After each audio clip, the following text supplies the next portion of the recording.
మరి ఇందాకేమైంది? ఇక్కడికి చేరి కూడి వచ్చిన ప్రియమైన దేవుని ప్రజలారా, మీ అందరికీ కూడా యేసుక్రీస్తు నామములో నా హృదయపూర్వకమైన వందనాలు. దేవుడు మిమ్మల్ని దీవించి వర్ధిల్ల చేయను కాక. మంచిది. అంతా సంతోషంగా ఉన్నారుగా? దేవుని సన్నిధిలో ఎలా ఉండాలి? పౌలు ఏం చెప్తున్నాడు? ఆనందించి ఎలా ఉండాలండి? దేవుని బిడ్డలకు లోపల ఎన్ని సమస్యలు ఉన్నాయి, ఎన్ని బాధలు ఉన్నా ముఖము మాత్రం ఎలా ఉండాలంట?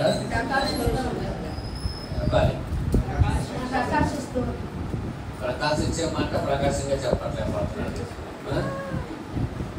ప్రకాశించాలనే మాట ప్రకాశించాలనేదిగానే చెప్పట్లేదు. ప్రతి వారి ముఖము ఎలా ఉండాలంటే సంతోషంతో ఆనందంతో మనం ఉండాలి ఎప్పుడు కూడా. కానీ కొంతమంది ఎలా ఉంటారంటే, మా ఆత్మ తండ్రి గారు చెప్పినట్లు కొంతమంది తెగులు వచ్చిన కోడిలాగా ఉంటారంట. ఎలా ఉంటారండి? తెగులు పట్టిన కోడి ఉసురు అని కూర్చుంటా ఉంటారు. సకల దరిద్రాలన్నీ ఆ మొహంలోనే కనపడతాయి. సమస్య లేని వాళ్ళు ఎవరున్నారండి? అందరికీ ఒకే సమస్య. కానీ దేవుని సన్నిధిలో ఉత్సాహగానం చేయాలి.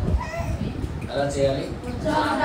కొంతమంది ఏమో నీరసంగా చేస్తున్నారు, కొంతమంది ఏమో ఉత్సాహంగా చేస్తున్నారు. కానీ దావీదైతే ఏం చేస్తున్నాడంట? నాట్యం ఆడుతూ. అది మేఘాలు చూసి ఈయన రాజు అయ్యింది, ఏంటి పని అని చెప్పి ఎగతాళిగా చూస్తున్నారు. అప్పుడు దేవుడు ఏం చేశాడు? మేఘాలు గర్భాన్ని మూసేశాడు.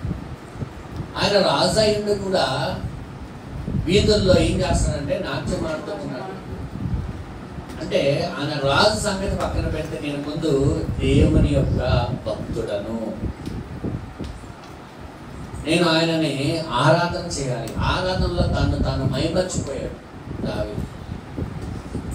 దావీదు ఏమయ్యాడంటే తాను మైమర్చిపోయాడంట.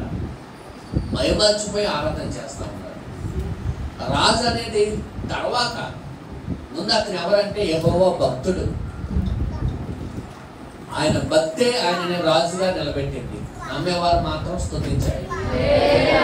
అవునా కాదా? దావీదు యొక్క భక్తే ఆయనని రాజుగా చేసింది. కానీ దావీదు యొక్క టాలెంట్ మాత్రం కాదు, లేదా దావీదు యొక్క సామర్థ్యము కాదు, లేదా దావీదు యొక్క జ్ఞానము కాదు, ఏది కాదు. కేవలము దావీదు యొక్క భక్తి. అందుకని ఆయనను ఆరాధించేవారు దేవుని మహిమతో నింపబడతారు. ఎంత ఆరాధన చేస్తే అంత మహిమ దిగి వస్తుంది. ఉదాహరణ చెప్పనా? ఈరోజు ఆంధ్రాలోనే కాదు అండి, భారతదేశంలోనే హోసన్న మినిస్టర్ అంతగా వర్ధిల్లడానికి కారణం ఏంటంటే ఆరాధన. వాళ్ళు ఎక్కువగా వాక్యము కంటే కూడా వాళ్ళు ఆరాధనకి ఎక్కువగా ప్రాముఖ్యత ఇస్తారు. వాళ్ళు ఆరాధన చేస్తే కనీసం ఒక గంట సేపు అయినా, మినిమం గంట తగ్గకుండా వాళ్ళు ఆరాధన చేస్తారు. ఎందుకు ఆరాధన అంటే, ఆయనను ఆరాధించేవారు దేవుని మహిమతో నింపబడతారు. హల్లెలూయా. దేవుని దేవదూతలు చేసే పని ఏంటి? పరలోకంలో ఆరాధించడమే. మనం చేయవలసిన పని ఏంటంటే దేవుడిని ఆరాధించడమే కదా. ఆయన ఎంతగా ఆరాధన చేస్తే అంత మహిమ మన మీదకి దిగి వస్తుంది. ఆ మహిమతో మనం నింపబడతాం. దేవుని యొక్క పరిచర్య, దేవుని యొక్క సంఘము ఎలా పరిచర్య జరుగుతాయి అంటే, సాధారణమైన పరిచర్య కాదు, మహిమతో కూడిన పరిచర్యలు జరగాలి. ఎవరికి జరుగుతాయి అంటే, ఎవరైతే ఆరాధన, మనకి ఇంకా ఇక్కడ ప్రతికూలమైన వాతావరణం కాబట్టి నేను ఆరాధన ఎక్కువ చేయాలన్నా, అసలు సౌండ్ ఎక్కువ పెట్టాలన్నా కూడా కొంచెం భయపడతా ఉంటాను. ఎందుకంటే మనంతా కూడా ఎలాంటి వాతావరణం అంటే అపార్ట్మెంట్ వాతావరణం కాబట్టి ఏం చేయాలన్నా లేకపోతే నా ఆశ ఏంటో తెలుసా? గంట సేపు ఆరాధన చేయాలి, లేదా మినిమం 30 గంట సేపు అయినా ఆరాధన చేయాలి. అప్పుడే దున్నబడిన హృదయంలో విత్తనమే మొలకెత్తుతుంది. పైన వేసేస్తే విత్తనం మొలకెత్తదు. హృదయం ఏమవ్వాలి? దున్నబడాలి. దున్నబడాలి అంటే ఆరాధన చేయాలి. ఏం చేయాలండి? ఆరాధన చేయాలి. ఆరాధనలో దేవుని ఆత్మ మన మధ్యలో అలాగే సంచరిస్తూ ఉంటుంది. ఎవరైతే ఆశ కలిగి ఉన్నారో వాళ్ళ మీద దేవుడు తన ఆత్మ ద్వారా వాళ్ళని తాకుతాడు.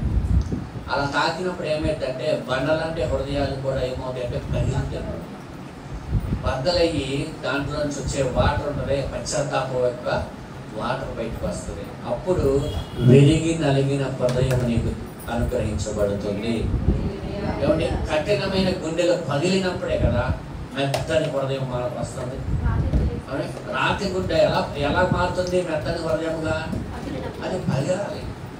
అది ఎలా పగులుతుంది అంటే కనుక ఆరాధన ద్వారా దేవుడు తన ఆత్మ ద్వారా దాన్ని జరిగిస్తాడు. హల్లెలూయా. అందుకని ఎప్పుడు కూడా ఆరాధనలో మీరు చాలాగా ఉత్సాహంగా సంతోషంగా, వాక్యముల కీర్తనలు ఏమంది, ఆయన ఎలా ఆరాధించాలంట? ఉత్సాహ గానముతో ఆయన మనం ఏం చేయాలి? ఆరాధించేవారు ఆత్మతోనూ సత్యముతోనూ ఆరాధన చేయాలి. హల్లెలూయా. అందుకే చప్పట్లు కొడుతూ ఉజ్జీవంగా ప్రభువుని మనము ఘనపరిచినప్పుడు, మనం కొట్టేది ఎవరికంటే ప్రభువు కానీ, మన మనుషులు కొడతాం, మనుషులు కొడితే మనుషులు ఘనతిస్తాం. అదే ప్రభు కొడితే ప్రభువుకి మనము ఘనత ఇచ్చినట్లు. అయితే అందుకే వాక్యంలో కూడా ఉంది కదా, నన్ను ఎవరైతే ఘనపరుస్తారో నేను వారిని అని సమూయేలు గ్రంథంలో ఉంది. మొదటి సమూయేలు మనము దేవునిని ఘనపరచడం అనేది మనం నేర్చుకుంటే ఆయన మనలను ఘనపరచునుగాక. ఎవరైతే ప్రభువుని ఘనపరచడానికి ఎవరైతే ఆసక్తి కలిగి ఉంటారో దేవుడు వారిని ఉన్నతమైన స్థానంలో నిలబెడతాడు. అందుకు ఉదాహరణ దావీదు. అవునా కాదు? పౌలు శీలలు ఆయన స్తుతుల ద్వారా ఆరాధన చేస్తే చెరసాల పునాదులు కదిలి అంట. రెండవదిగా చెరసాల ద్వారములు తెరవబడి అని. ఏమండి, మీరు ఆరాధన చేస్తే కొన్నిటిని దేవుడు ఏం చేస్తాడంటే కదిలిస్తాడు. వీటిని కొన్ని పాతుకుపోయి ఉంటాయి. సాతాను కొన్నిటిని ఏం చేస్తాడంటే మనకి అడ్డుగా కొన్నిటిని పాతేస్తూ ఉంటాడు. ఉదాహరణకి ఇశ్రాయేలు ప్రజలు వెళ్ళకోకుండా యెరికో ప్రజలు ఏం కట్టుకున్నారంటే గోడలు కట్టుకున్నారు. అట్లాగే సాతాను మనం వెళ్ళనివ్వకుండా కొన్ని గోడలు బలంగా వాడు పాతుకొని అలా బలమైనవి వాడు పాతేసి ఉంచుతాడు. వాటిని మనం ముందుకు వెళ్ళడం అనేది సాధ్యం అవుతుంది కొన్ని సమయాల్లో. అప్పుడు మనం చేయవలసిందల్లా ఏంటంటే స్తుతి ఆరాధన మనం చేసినప్పుడు దేవుడు అద్భుతంగా ఏం చేస్తాడంటే కొన్నిటిని కదిలించి వాటిని దేవుడు పడగొడతాడు. హల్లెలూయా. కొన్నేమో మూయబడతాయి. కొన్ని సందర్భాల్లో మనకి పలానా కార్యము జరగకుండా, పలానా ప్రార్థనకి జవాబు రాకుండా, పలానా విషయంలో ఒక విజయం అనేది రాకుండా, పలానా విషయంలో మనకు ఆశీర్వాదం రాకుండా కొన్ని మూయబడతాయి. కొన్ని మూసి ఉంచిన స్థితులు మనకు కనబడతా ఉంటాయి. ఎంత ప్రార్థన చేసినా అవి మూసే ఉంటాయి కానీ అవి తెరవలేవు. అప్పుడు ఆరాధన ద్వారాగా స్తుతి ద్వారాగా ఆ మూయబడిన వాటిని దేవుడు తెరచునుగాక. హల్లెలూయా. చెరసాల యొక్క ద్వారములు తెరిచినట్లుగా ఈ ఉదయకాలమున ప్రభు చెప్తూ ఉన్నాడు, మీరు ఆరాధన చేస్తూ ఉంటే కొన్నిటిని దేవుడు తెరచునుగాక. హల్లెలూయా. మూయబడిన వాటిని దేవుడు తెరచునుగాక. అయితే మనం ఈ కీర్తన చదువుకుందాం. కీర్తనలో మనం చదువుకున్నట్లయితే ఒక మాట నేను చెప్తాను. 22వ వచనం మనం చదువుకుందాం. ఇల్లు కట్టువారు నిషేధించిన రాయి మూలకు తలరాయి అయిను, అదా యెహోవా వలన కలిగినది. అది మన కన్నులకు ఆశ్చర్యము, ఇది యెహోవా ఏర్పాటు దీన్ని యందు మనము ఉత్సహించి సంతోషించుదుముగాక. ఇల్లు కట్టువారు నిషేధించిన రాయి. ఇల్లు కట్టువారు ఏ రాయి నిషేధిస్తారు? నల్ల రాయి. మీకు తెలుసా? మూల రాయి ఎలా ఉంటది? ఇల్లు కట్టువారు నిషేధించిన రాయి ఏమవుతుందంట? అదే మూలకు తలరాయిగా మారుతుంది. ఏదైతే వద్దు అనుకున్నామో అదే అన్నిటికంటే ప్రాముఖ్యంగా మారడమే దాని ఉద్దేశం. ఆ వాక్యం యొక్క ఉద్దేశం ఏంటంటే అది నిషేధించబడినది. చూడాలి, నిషేధించబడినది అంటే అర్థం ఏంటది? అది వద్దు, నిషేధం అంటే అది వద్దు. మద్యపాన నిషేధం అంటారు. అంటే అదేమవుతుంది? నిషేధం అంటే ఇంకా దాన్ని ఏం చేయకూడదు, అమ్మకూడదు, దాని ప్రస్తావన అసలు తీసుకురాకూడదు, అది నిలిపివేయాలి. అసలు వద్దు అంటే దాని జోలికి వెళ్ళకూడదు. నిషేధం, కొన్నింటి మీద నిషేధం అని రాయబడి ఉంటది, కొన్నింటి మీద రాసి ఉంటది, ఇంటూ మార్కేసి ఉంటాయి. ఇవి నిషేధించబడినవి, ఇవి తాగితే పోతారు, ఇది తింటే పోతారు అని రాసిబడి ఉంటుంది. అయినా సరే ఏం చేస్తారు? కావాలని చేస్తారు. అవునా కదా? అలాగే నిషేధించబడిన రాయి మూలకి తలరాయిగా మారింది. అంటే తలరాయి అంటే అదే మెయిన్ అయిపోయింది, అదే ముఖ్యమైపోయింది, అదే ప్రధానమైపోయింది అక్కడ. ఇది యెహోవా ఏర్పాటు చేసిన దినము. ఈ కీర్తనలో దేవుడు మాట్లాడుతూ ఉన్నాడు, నిషేధించబడినది అంటే ప్రాముఖ్యతలో లేనిది, లేదా గుర్తింపులో లేనిది, లేదా విలువతో కూడినది కాదు. అలాంటి దానిని దేవుడు ఎలా మారుస్తున్నాడంట? నా వ్యక్తులందరూ కూడా మూలకి తలరాయి అంటే అదే మెయిన్ ప్రాముఖ్యతగా దేవుడు మారుస్తానని చెప్తున్నాడు. కొన్నిసార్లు మనం అనుకుంటాం కదా ప్రాముఖ్యత, కొంతమంది మనల్ని ఏం చేస్తారంటే ప్రాముఖ్యతగా చూడరు. కొన్నిసార్లు మనం ఏం చేస్తారంటే ఎన్నిక లేని వారుగా చూస్తారు. కొన్నిసార్లు మనకి విలువనివ్వరు. అసలు మనం చాలా దుఃఖపడతాం, వీళ్ళేంటి అసలు మమ్మల్ని పట్టించుకోవట్లేదు, మమ్మల్ని గుర్తించట్లేదు, కొంచెమైనా సరే మాకు ప్రాముఖ్యత అనేది లేకుండా వారు చూస్తూ ఉన్నారని మనం చాలా సార్లు బాధపడతాం. కొన్ని సందర్భాల్లో మనం దుఃఖం కూడా పడతాం. లేదా మనం పడిన ఆ శ్రమను, కష్టాన్ని కూడా గుర్తించరు, లేదా మనల్ని అసలు ఎవరు కూడా గుర్తించరు. అలాంటి సమయంలో మనం దుఃఖపడతాం, ఎందుకు నన్ను ఇలా చిన్న చూపు చూస్తున్నారు వీళ్ళు, ఎందుకని ఒక మనిషిగా కూడా నాకు గుర్తింపు ఇవ్వట్లేదని చాలాసార్లు కొన్ని సందర్భాల్లో మనం బాధపడే సందర్భాలు ఉన్నాయి. కానీ ఈ ఉదయకాలంలో దేవుడు చెప్తూ ఉన్నాడు, అటువంటి పరిస్థితి కనుక నీకు ఎదురైతే ఈరోజు ప్రభు నీతో మాట్లాడుతున్నాడు, నిన్నే వాళ్ళ ఎదుట ఒక తలరాయిగా దేవుడు చేయబోతున్నాడు. గట్టిగా దేవుడికి స్తోత్రం చెప్పండి. హల్లెలూయా. నిన్నే ఒక తలరాయిగా దేవుడు చేయబోతున్నాడు. నిషేధించబడిన స్థితి, గుర్తింపు లేని స్థితి, ప్రాముఖ్యం లేని స్థితి, విలువ లేని స్థితి,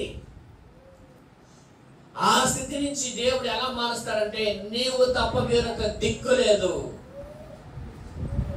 ఎవరైతే నిన్ను తక్కువగా చూస్తున్నారో, ఎవరైతే నిన్ను హీనంగా చూస్తున్నారో వాళ్ళ ఎదుట దేవుడు నిన్ను ఎలా మారుస్తాడంటే వాళ్ళకి నీవు తప్ప వేరొక దిక్కు లేదన్నట్లుగా దేవుడు చేయబోతున్నాడు. గట్టిగా దేవుడికి స్తోత్రం చెప్పండి. హల్లెలూయా. యెఫ్తాను అన్నారు, అందరూ ఏమన్నారు తెలుసా? నువ్వు మా దేశానికి చెందినవాడు కాదు, మా ఊరికి చెందినవాడు కాదు, నీ తల్లి వేరు, నువ్వు అసలు మా ఊర్లోనే ఉండదు, మా దేశంలో ఉంటుందని వేరొక దేశానికి పంపించేశారు. యెఫ్తా పరాక్రమశాలే, కానీ యెఫ్తాని తన కుటుంబీకులు ఎలా చూశారంటే విలువ లేని వారుగా చూశారు.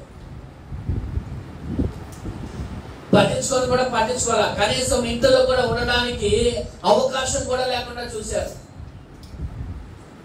ఎవరైతే అవమానించారో, ఎవరైతే వెలగొట్టారో, ఎవరైతే హీనంగా చూశారో ఆ తర్వాత యెఫ్తా చాలా బాధపడ్డాడు. ఆ పరిస్థితిలో చాలా దుఃఖపడ్డాడు. చూడండి వాక్యాన్ని చూద్దాము, న్యాయాధిపతుల గ్రంథంలో చూడండి ఒకసారి.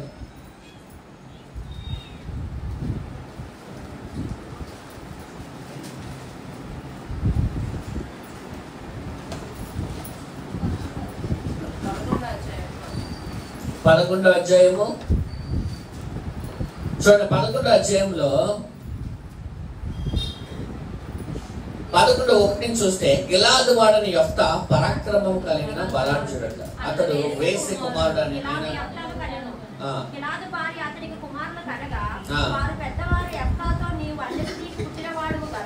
నువ్వు అన్య స్త్రీకి పుట్టినవాడు గనుక మన తండ్రి ఇంకా నీకు స్వాస్థ్యం లేదు. యెఫ్తా తన సహోదరుల నుండి పారిపోయి టోబో దేశమునకు